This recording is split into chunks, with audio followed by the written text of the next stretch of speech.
এটা একটা ধোঁয়াশার থেকে বের করে আনার মতো প্রশ্ন, খুব ভালো প্রশ্ন।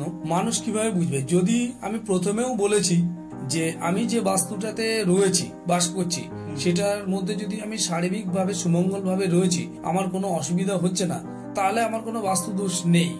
আর যদি আমি বিভিন্ন রকমের সমস্যার কোনো একটাও ভোগ করছি, আর্থিক ভাবে হোক, শারীরিক ভাবে হোক, রোগ পীড়া, ফাইন্যান্সিয়াল লসেস হচ্ছে, বা দেখা যাচ্ছে যে আমার রিলেশনগত জায়গা থেকে সমস্যা আসছে, বিয়ে হচ্ছে না, আচ্ছা, ঠিক আছে, এগুলো সমস্যা।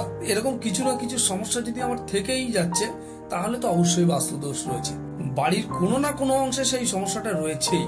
তো সেটা সাধারণ মানুষ যে সে নাও বুঝতে পারে যে সমস্যাটা কি রয়েছে, কিন্তু কি সমস্যা আছে অবশ্যই সেটা উনি বুঝতে পারবে যে আমার কি সমস্যা হচ্ছে। আর যদি সমস্যাটা বুঝতেই পারলেন, তাহলে তো দোষ রয়েছেই, এবং সেটার সঠিক প্রতিকারও করে নেওয়া উচিত, যাতে তিনি সুস্থ জীবন লাভ করেন।